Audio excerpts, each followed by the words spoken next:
psychic.com. With a look at your AM 950 weather, I'm Patrick Lilia. Tonight, cloudy with a low of 45. Then Thursday, clearing skies with a low of 55.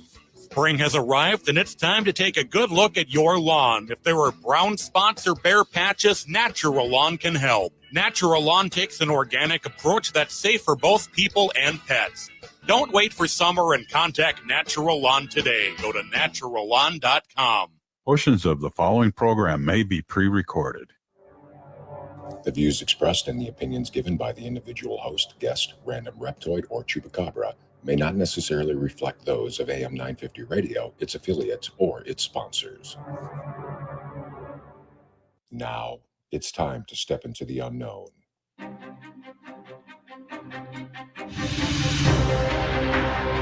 There are things people experience but never talk about.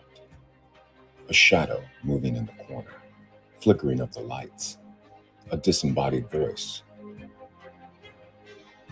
We invite you to talk with us. Share your story, share your experience, because this isn't just your story, this is our story. This is Ghostbox Radio with Greg Bakken. And this is Ghostbox Radio on AM 950, where every night we talk about the paranormal, ufology, Bigfoot, and so much more. My name is Greg Bakken. Thank you for joining me tonight on this Wednesday night as we're about to talk about reptilians, which is something that I've been wanting to talk about for quite some time. Speaking of reptilians, over at the station tonight, we have Adam. Adam, how are you doing? I'm doing well. My skin's a little dry, so yeah, I guess I am a little reptilian today. Well, you know, it's just kind of the weather out and whatnot as well. But you know, I mean, this is a conversation that I've kind of wanted to start leaning into for a while, and I was very lucky to find our guest tonight in the sense that he's once again, like my guest last night. They're right next door to me, basically, and I'm very, I need to kind of look like around me closer. I think in the future when I start bringing in folks on the show, because I'm kind of missing that local angle here that I really need to kind of step up my game on a little bit. And tonight's topic is, I know you've been wanting to talk about it. I'm kind of new to the topic. I mean, I've heard of it before, but I've never really taken a deep dive into reptilians myself. No. And, here's the thing, too. And I think this is why I'm so interested. Tonight, we have Scotty Roberts on. If you look him up on Amazon to buy a book, you can look up Scott Allen Roberts, the author of many books. But what we're going to be talking about tonight, primarily, unless we decide to talk about any of his other work as well, is the secret history of the reptilians, the pervasive presence of serpent in human history, religion, and alien mythos. And this is something that I am, like I said, I'm very interested in. There's a lot that I don't know of. Matter of fact, I would say, Scotty, that I actually really don't know anything about it at all, apart from the fact of, like, how cool would it be if there's reptilians walking amongst us? And that's not really what this book is about, though, is it? It started off being that way. Writing about, my publisher said, I wrote the book, The Rise and Fall of the Nephilim. And he said, he came back to me, and that was my first book with them, New Page Books. Mm-hmm. He came back and said, what are you going to do for a follow-up? And I was just happy to be on board. And so I gave him some topics. And the one that he settled on was, can you do something on the reptilians? And I said, yeah, I can do something on that. I know a little bit about it. So I researched it up a bit. And the book really started out as an expose on the reptilians in culture, in history, as the subtitle of the book says, in religion, alien mythos, historical record. And I started looking at that. And the more I dug into it, I started getting into, about midway through the book, you'll find that there's kind of a click over, because I go through a lot of the history, building the mythology part of why we have these stories. And then I went into talking about Freud and Adler and psychology and why they say we have a need to believe the things that we believe. And so it became a book that really started exploring why we believe the stories and what they mean to us, more than it was laying out facts of, the blood types or the Rhesus monkey or whatever, and all of that stuff. So Absolutely. And, I think one of the things I find very interesting is, I like how you broke up the book into different parts. And it makes it so you can kind of be able to see where you kind of, and far as I'm concerned, see where I want to go when I want to read about stuff and maybe go back and read other things. What kind of, you're talking in here about a lot of very interesting pieces of history here, and mythologies that maybe some of us may not be familiar with. Do you think we need to read up on other things before we would read a book such as this one? I don't think so. I make reference to a lot of things, but I also have an extensive bibliography in the book where if I mention something, you can look it up. It's usually annotated, and there's footnotes that say, go look this up. If you want to find out more about this, here's my source material. But I try to be very simplistic is not the word, because I'm not trying to address simpletons. That's not the point. Right. The point is to speak it in as simple language as possible, express what I know, my source material, and try to talk our way through it. Why does this exist? Why is the mythos even there? Where does it come from? Where's it going? Why do we believe it? Et cetera, et cetera. And I do want to let people know, if you have any comments or questions for Scotty, you can put them into the comments. You can also call in 952-946-6205. That's 952-946-6205. The Dead End Collective, who I know says the book is not a direct DNA explanation of where and how the reptilian archetype fits in. So that's true. So then what is it then that we are reading here? Well, you're going to find out first a little bit about where the stories began, the mythos, and I'm trying to decide where I want to start this, because I can talk about the history of it, why it exists. You can start going back into the Anunnaki, the Anu culture. You can start talking about Enki, Ea, who is known as Enki, Ea, Enki, also known as Ea. And you can find out why it came from him, how it extended from him, how it extended it into the biblical story of Genesis, is a parallel to it, or some would say a plagiarization of the old story of Enki and Atrahasis, one of the gods or kings, the Anunnaki, and so on. That story parallels the Edenic story in Genesis. So you can start there by looking at the history there. I think I started somewhere in the beginning of the book. I talked about how I had gotten a letter or a phone call from a woman who said, I think it was an email, because I don't recall actually talking with her, but she was telling me the story of her reptilian story, because I had put it out. And I wrote this book back in 2012. And so I had put it out to my social media at the time. Hey, if anybody's got a good story or an account about the reptilians, contact me. Let me know. Here's my email. And I started getting stuff coming in. And this woman's story was intriguing. And she told a story, as I'm reading it, of she used to have a reptilian alien that would come and visit her. And she started out sounding very articulate. And the more I read her account, the more I thought, oh boy, what's this lady smoking? Yeah. Because she talked about this reptilian figure that would come. It was once a week or something, every Tuesday night or Thursday night. And it would come through a portal in her bedroom closet.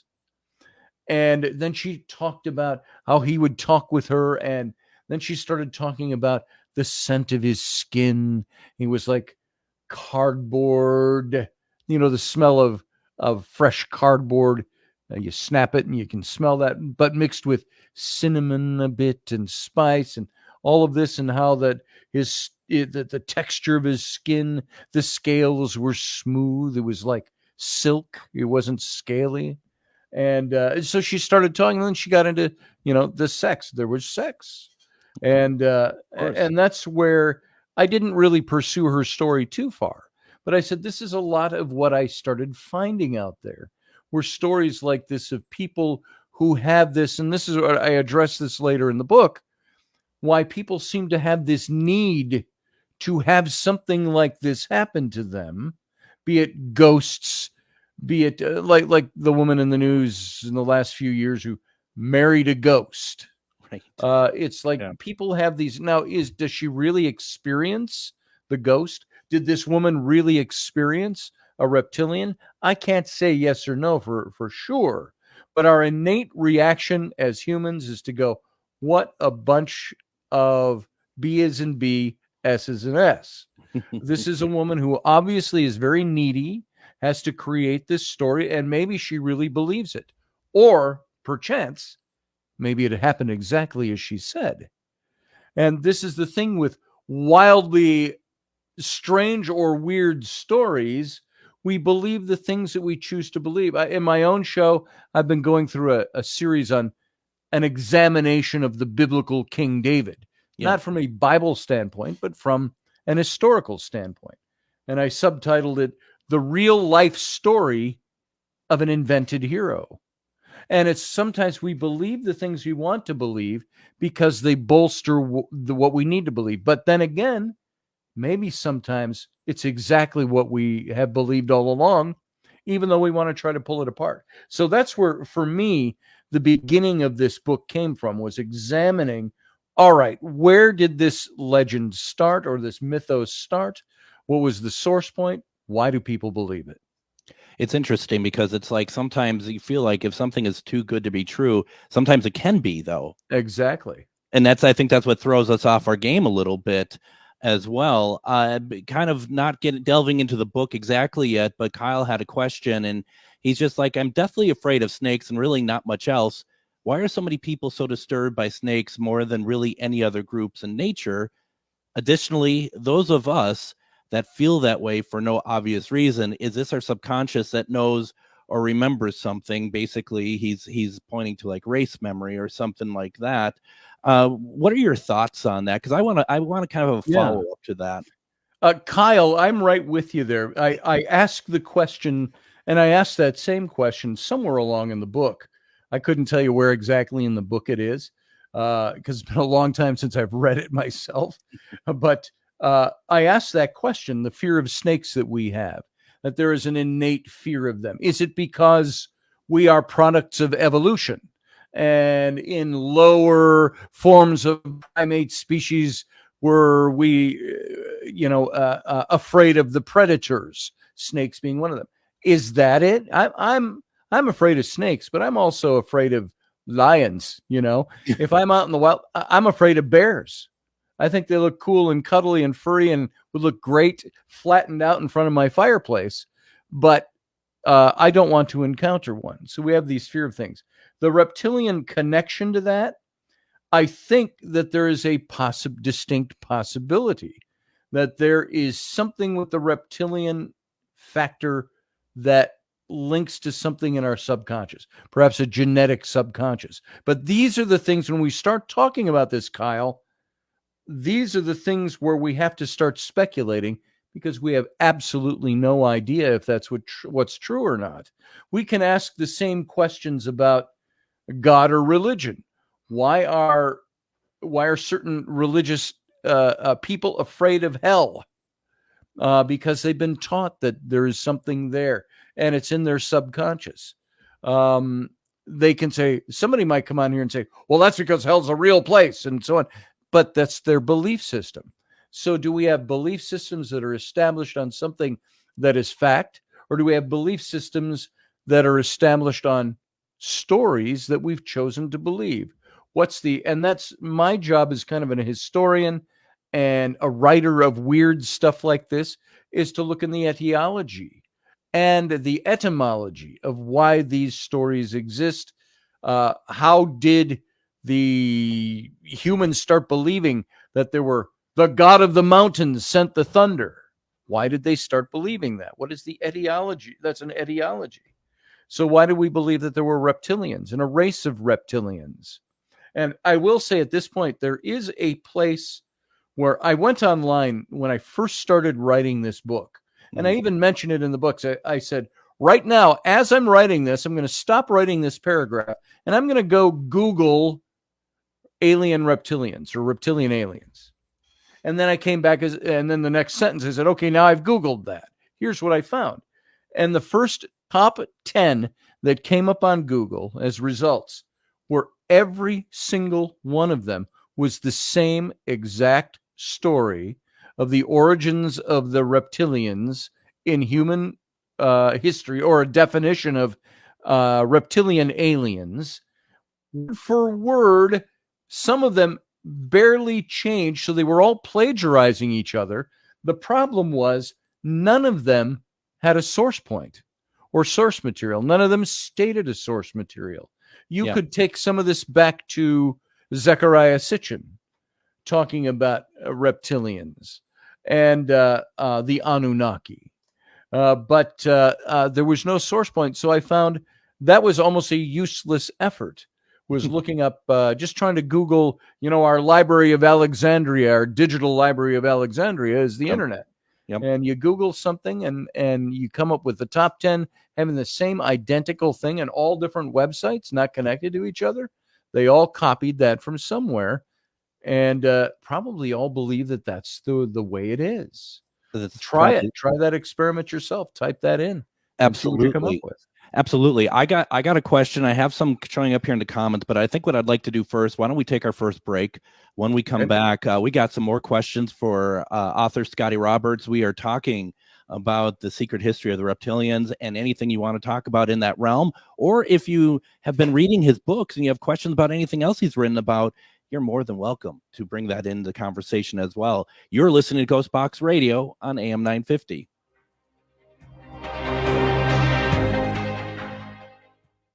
Are you one of thousands of individuals who know you have psychic abilities but don't know how to tap into your higher self?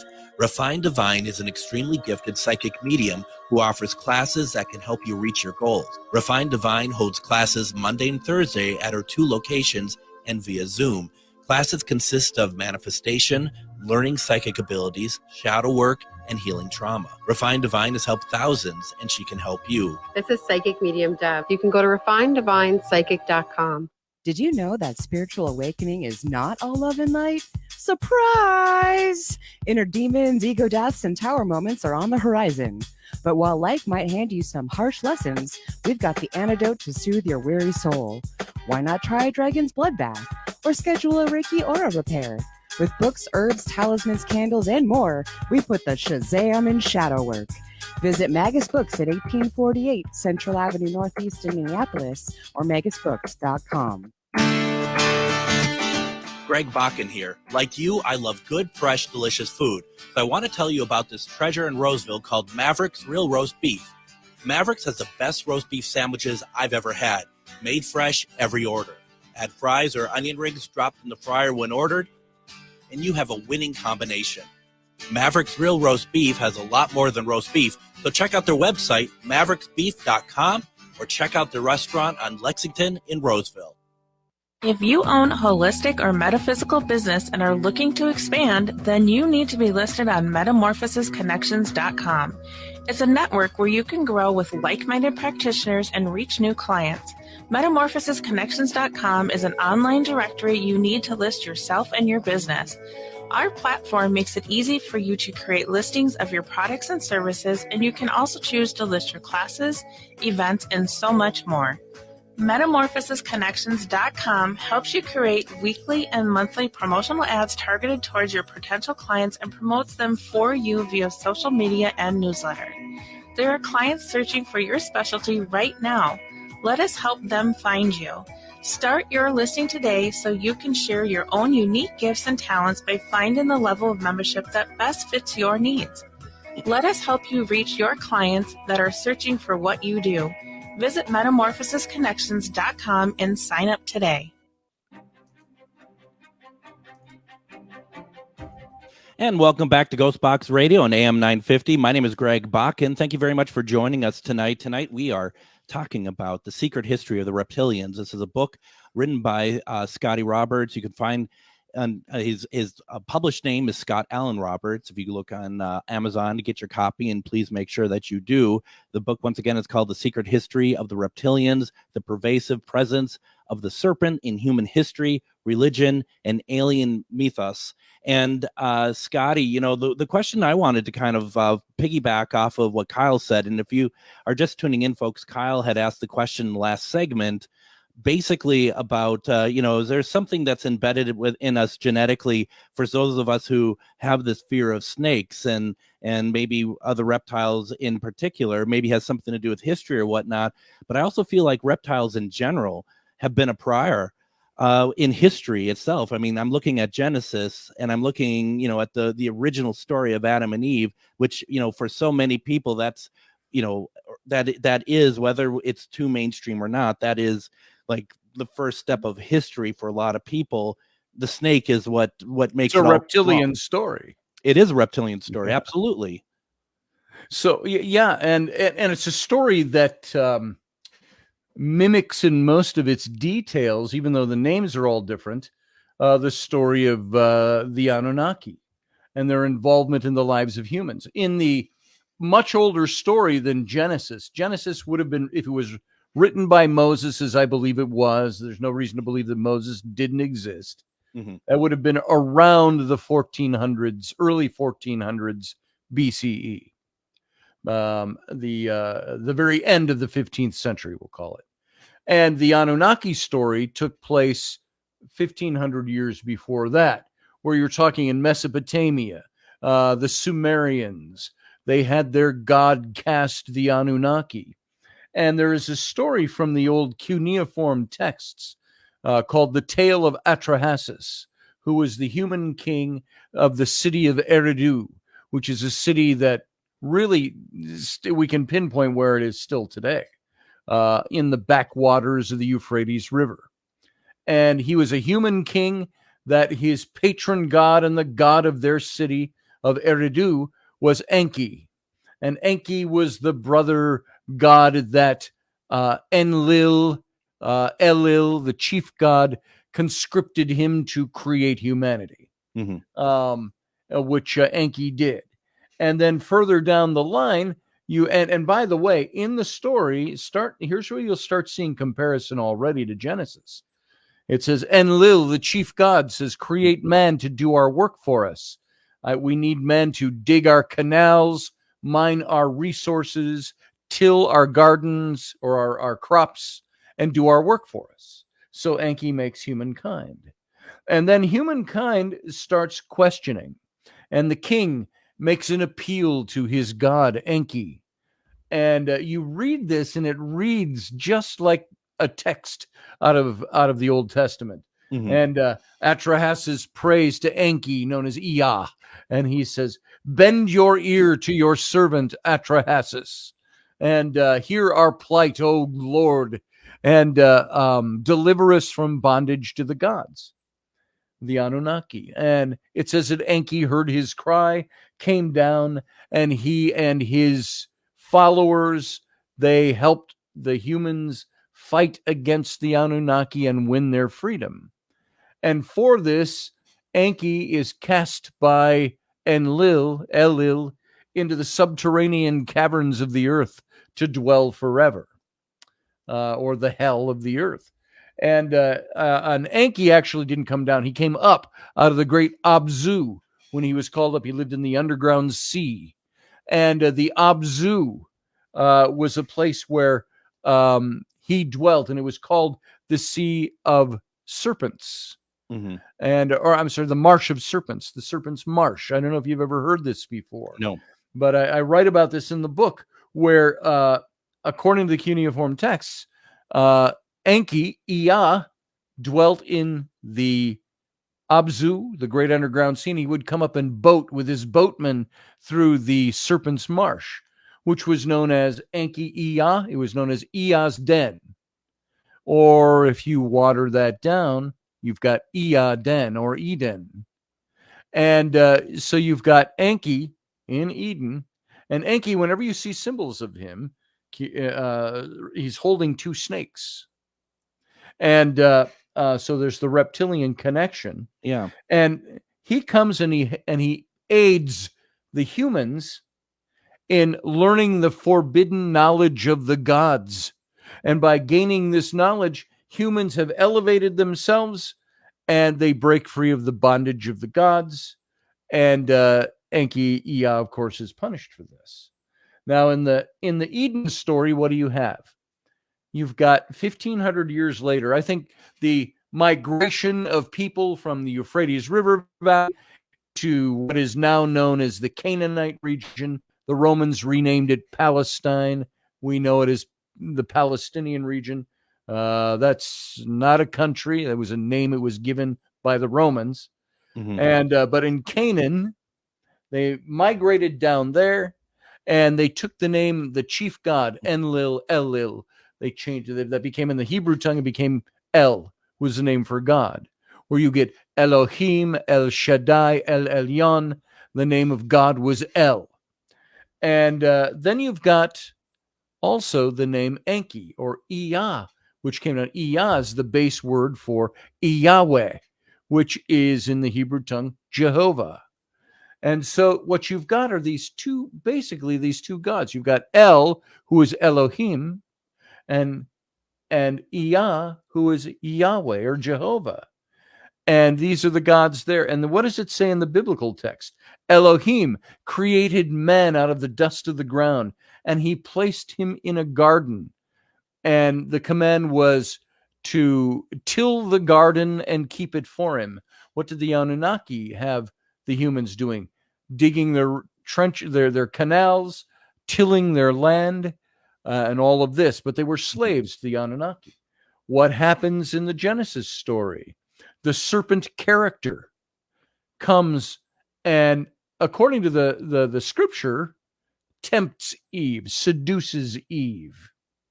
And if you look in the Hebrew language of the text of Genesis, all the action verbs, he tempted her or seduced her. She took the fruit. She ate of the fruit. All these things have sexual connotation to them. Mm-hmm. And so the story that you're reading in Genesis of Adam and Eve and the Garden of Eden, and these are all watered down or slightly changed versions of the old Anunnaki story with different names put to them. What happens? In Enki Ea comes down to Atrahasis and delivers the forbidden knowledge of the gods, and it frees them from the bondage to the Anunnaki. What happens in Genesis now? Genesis, the serpent says, if you eat of that tree that God said you can't eat, he says, you're not going to die. You won't surely die. And what does it say? And Eve looked at the fruit of that tree and saw that it was pleasing to the eye and would taste very good. Well, there was no way for her to know that. But then it says she took a bite, and then she gave it to Adam, and Adam took a bite. And instantly it says they were naked. Poof, they're naked all of a sudden. Mm-hmm. And somehow misled by this serpent. Now, there are versions, and this is where it falls a little bit. If you are Christian, Judeo-Christian, don't be offended by this. This is just a looking at the passage and trying to figure out, if I take myself out of a belief mode and look back into the box, what is this passage telling me? It's telling me that the humans, what happens when they eat? The next verse says, in a more expanded Jewish portion of the text, and by the way, these texts can be traced back thousands of years. They're not just edits in the 1600s or something. Right. So you can go way back to the Codex A, the Codex B. The Septuagint is the Greek version of the Old Testament, which is basically what you have in the Old Testament and the English Bibles today. But you go back there and you look at this, and it says, right after they ate the fruit, they saw they were naked, and Elohim said, the humans have eaten of the tree of the knowledge of good and evil and have become just like us, plural. Let us, plural, therefore, prevent them from also eating of the tree of life, lest they become like gods. Mm-hmm. And so a couple of things occurred to me as I was writing this book. And questions I had asked a long time before that was, first of all, what did God have against his creation having knowledge? Yeah. And that he forbade them from eating of the tree of knowledge of good and evil. And secondly, why has everything got sexual connotation to it? It's all about sexual connotation, which you've got with Adam and Eve and the serpent in the garden, who is, by the way, in the Hebrew, he's called Nakosh. And Nakosh in the book of Genesis simply means the bright, shining one.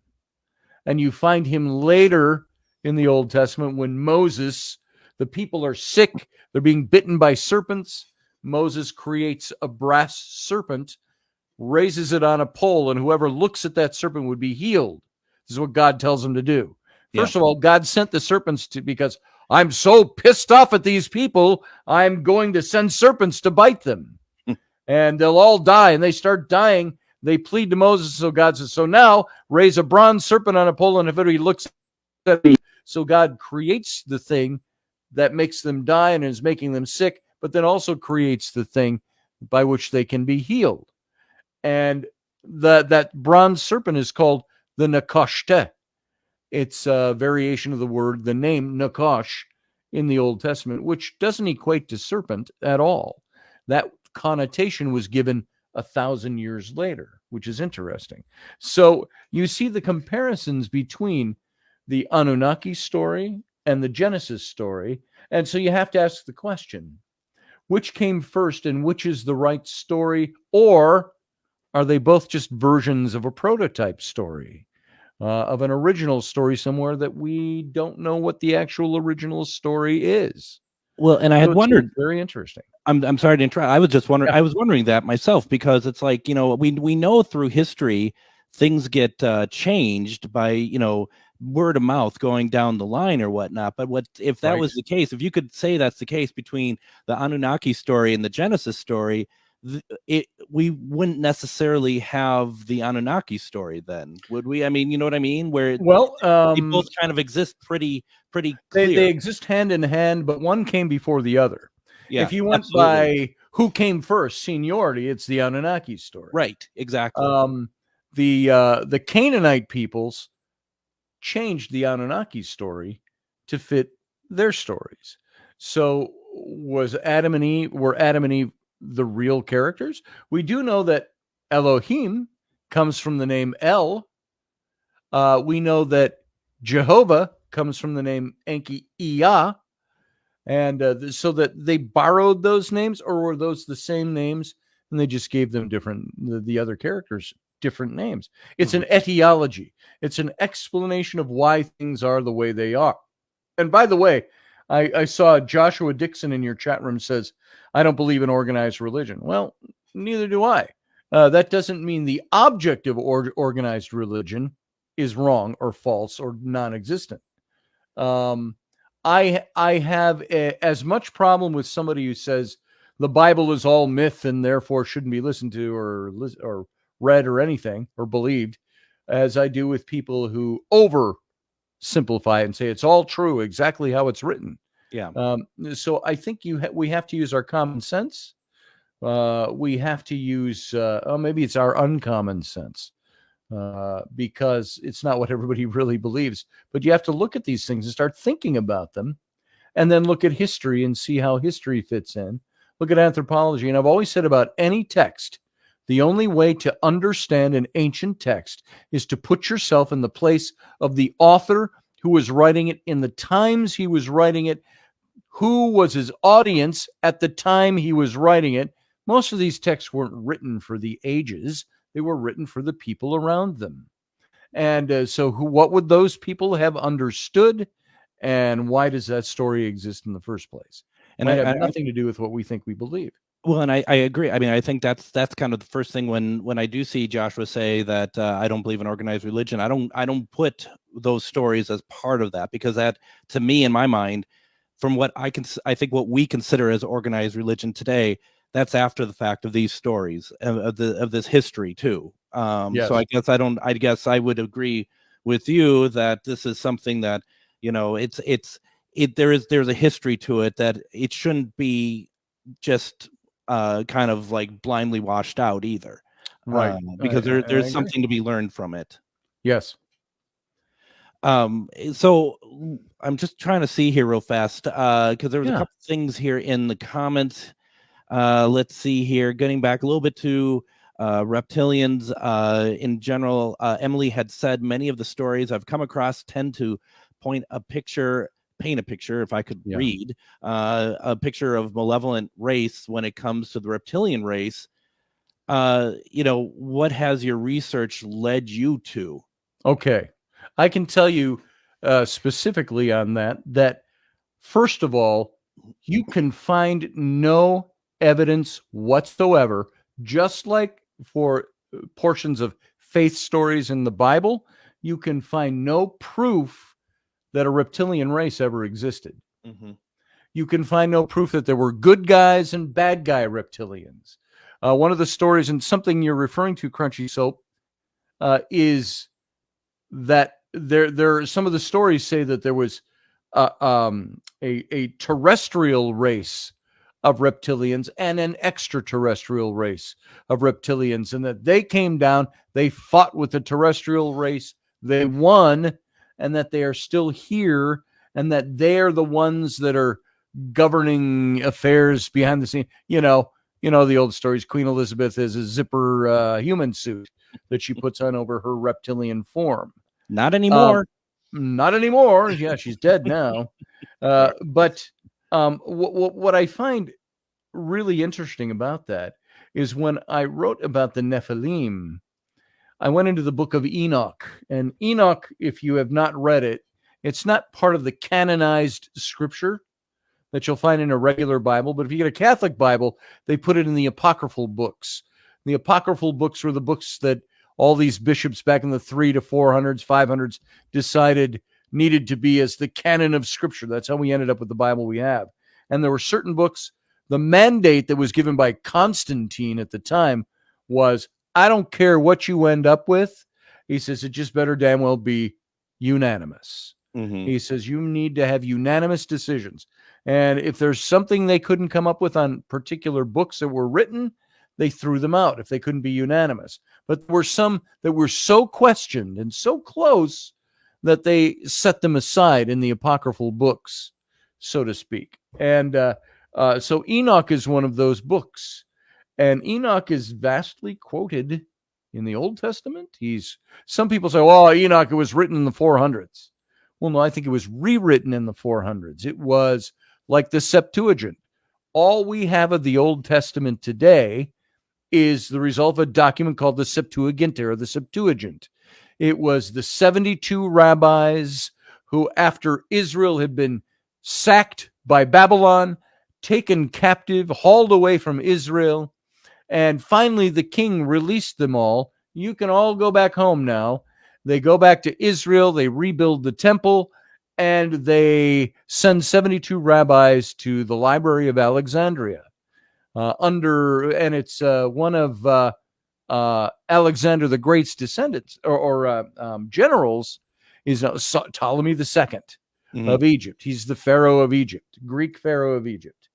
And he gives them permission to come to the library, and their purpose is to reconstruct their ancient texts, which were all burned and destroyed in the sacking of Israel. And now keep in mind, remember, in the Jewish religion, they have this oral tradition. And so they had all the Torah memorized and but they had to go back into the old books that were at the Library of Alexandria. What an amazing place that must have been. And they spent years there reconstructing, and they reconstructed the Old Testament books. And it was called, and they did it in the Greek language, which is the language of commerce of the day. And it was called the Septuagint. And that is that's the document that became the Old Testament you have in the Bible that you have probably sitting on your shelf at home. And that document has all kinds of stories of what happened, of what led up to all these events that took place.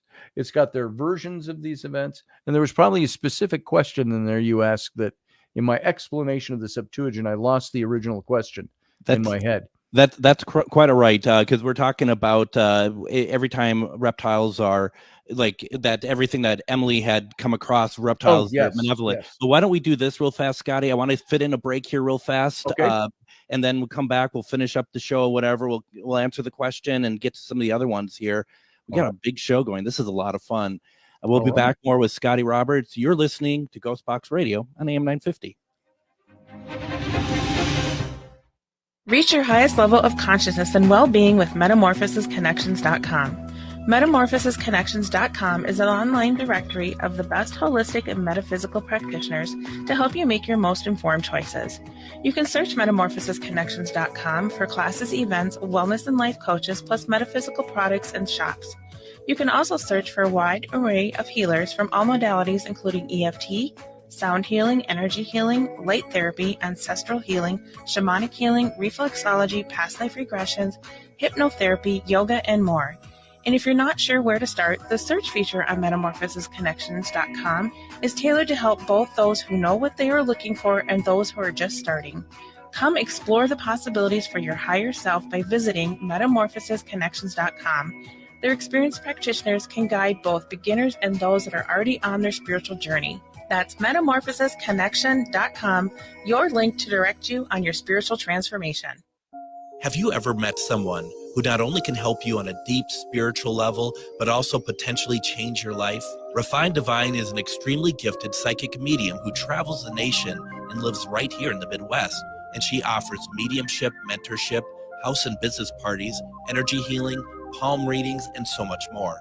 Refined Divine has helped thousands, and she can help you. Hi, this is Psychic Medium Deb. I cannot wait to hear from you. You can go to refineddivinepsychic.com.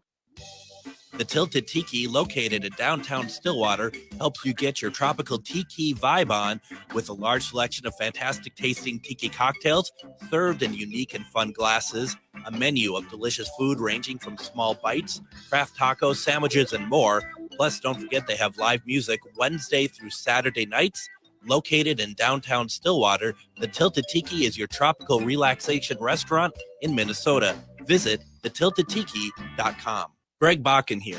I've told you about the out-of-the-world roast beef sandwiches at Maverick's Real Roast Beef, but I haven't told you about their Philly steak sandwiches, turkey bacon avocado sandwich, BLT, crispy chicken, fish sandwiches, brisket, or pulled pork. Okay, you get the idea. They make a lot of delicious food to the same standard as their famous roast beef sandwiches, and now I'm starving.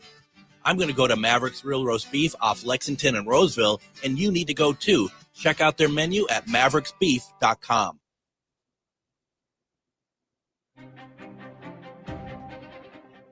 And join me tomorrow on Ghostbox Radio with Greg Bakken. We are going to be replaying an episode that we had in January. We're going to be talking with Mr. Zero.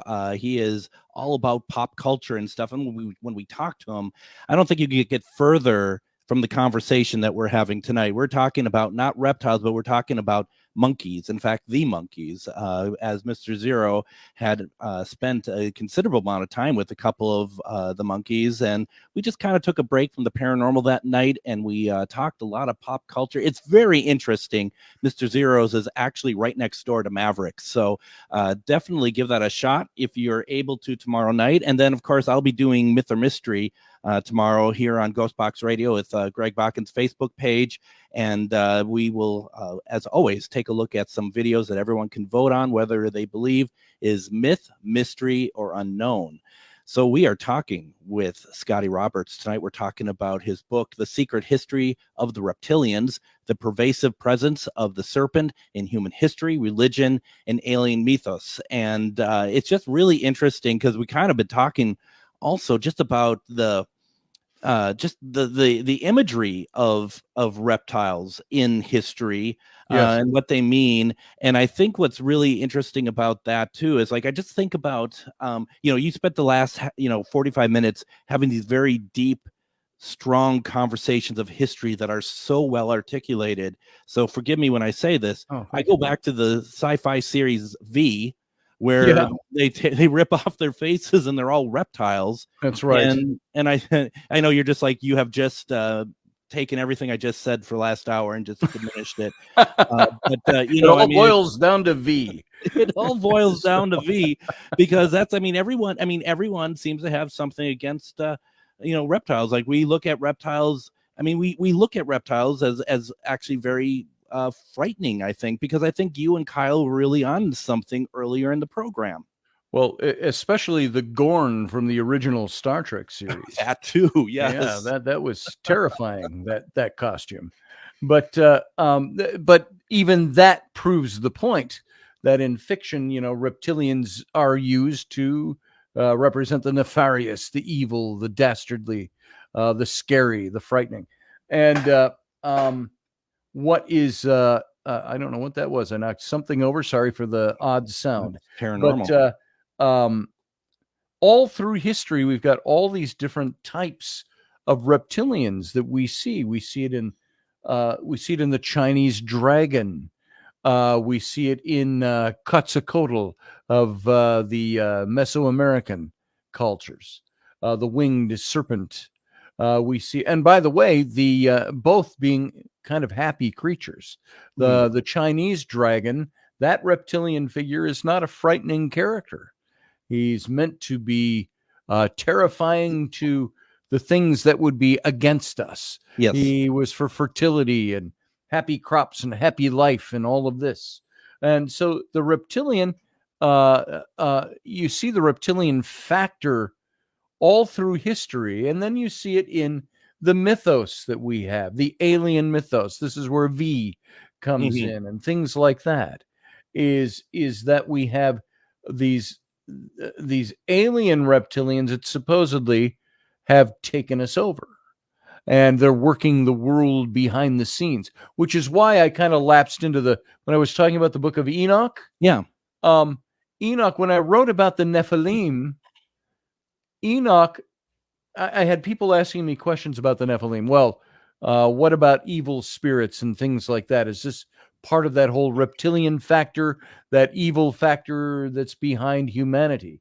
And the book of Enoch talks about how when what we know as the flood of Noah, without getting into the details about all of that and how it fits in, the whole story of the Nephilim and the Watchers, which are equated to the Anunnaki, how the story of these characters is inextricably linked to the prelude of the flood of Noah, and that the flood of Noah was supposed to wipe out this race that had been created in Eden because there's a theory, the serpent seed theory, which talks about how Nakash, the serpent character, is one of the Elohim, and he impregnated Eve, and Adam also impregnated Eve, and she bore twin sons. Yep. One was of the blood of Nakash, the other of the blood of Adam. And if you think that's a medical impossibility, it's not. There have been women, medical record more common than you think, twins that are born of two fathers. And so the interesting thing about this is that the whole Old Testament is the story of this separated seed, that there is the seed of the humans and the seed of Nakash. And how that, believe it or not, the coming Messiah, the Christ figure, the whole story of the Old Testament is the separation of mankind by that seed and the attempted wiping out of that hybrid race with the flood, how they still existed. It says in the Nephilim were on the earth in those days, and also afterward it talks about. And if you notice one thing, I don't want to get this too jumbled in my explanation, but you look at like Christmas time, what do we hear all the time? Jesus came, he is the Christ, he is the Messiah, they say. And he is the one who is one of us. And what was the message in the Old Testament? The Messiah must come. He would be what the Jews referred to as the kinsman redeemer, the one who would be one of us redeemer. And they keep saying that over and over and over again, all through the Old Testament, through the genealogies, those boring chapters, all of that. Why? They're obviating the opposite, that something other than somebody who is one of us is out there. And so it's saying the Messiah must come from the line of Adam, not the line of Nakash, Right. and which was the line of Cain.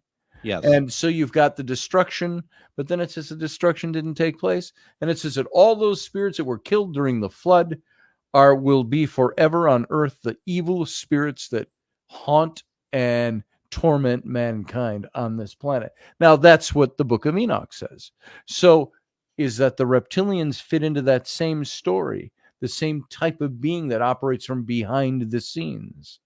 Mhm. So it's very interesting.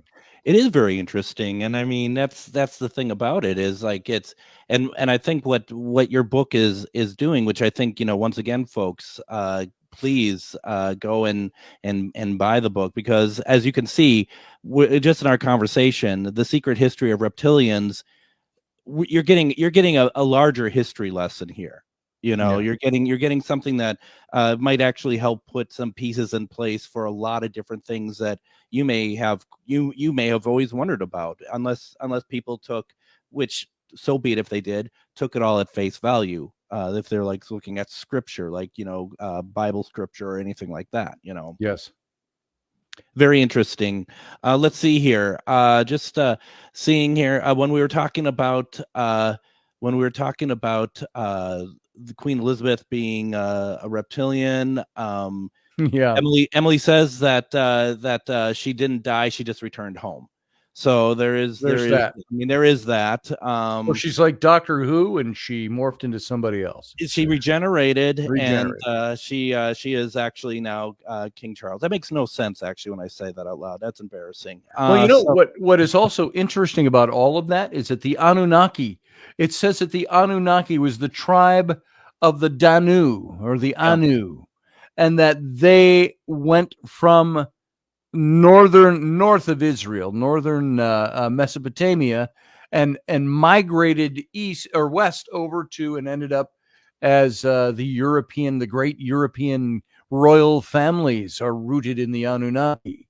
And the Anunnaki inextricably linked with the reptilian stories. And so this is where that all comes from, that Queen Elizabeth was from one of the royal families that was founded a long time ago. Right. And so it's very interesting. Even the Irish, they have their story of the Tuatha De Danann, or the Tuatha De Danu. The Anunnaki is linked to the Tuatha, who are the tall, stately, elegant kings who came from the heavens, and came down to the earth, and were forced after the wars into the Hollow Hills and became known as the Elven folk. And so there's all this mythology that is all meshed together in all of this, and which makes it fascinating to start studying it. It really does. Once again, go to Amazon, or do you prefer them to get the book somewhere else other than Amazon? Well, you know, you can get it on Amazon. You can go to probably one of the best places to go to my website. It's just my full name, ScottAlanRoberts.com. And Alan is Alan. I always have to spell it out because there's 10 ways to spell Alan. There really is. Do they get a signed copy if they get it through your site? If I don't have any on hand, it all comes through my publisher. Oh, sure. So when I have some on hand, I have some of the Nephilim books on hand, and I've got a few of those. But if you order it, get a hold of me, and we'll make sure. I'm actually very local to you, as you mentioned. You are. I'm 45 minutes outside of the Twin Cities. What area are you in? What area are you in? I'm in Somerset. Oh, you're okay. If you go to Old Stillwater Bridge, if you want to cross Stillwater into Wisconsin, we're 10 miles up from there. And I'm out in St. Michael. So okay, the opposite way. Yeah, just the opposite way. And then this book, The Secret History of the Reptilians, the Pervasive Presence of Serpent in Human History, Legend, Alien Mythos, that was published in 2013. I'm wondering if I have you back on, do you want me to talk about a book that goes even further back, or you maybe Sure. something actually a little bit more the one recent? before that is The Rise and Fall of the Nephilim. That's probably my key topic when I talk about these things. I also wrote, after Reptilians, I wrote with a friend of mine, John Ward, who is a British archaeologist in Egypt. We wrote the book called The Exodus Reality. And it's not a story of the Bible. It's a story of the historicity of a biblical character. Did Moses exist? Did the Exodus actually took place from the point of view of Egyptian history? So I spent a lot of time over in Egypt with John, and he's got his site there, Gebel El Silsila, their archaeological site, and we traveled all over the place. That's great. Writing that particular book. So I'm going to have to cut you off because we're just about done here. Once again, ScottAllenRoberts.com.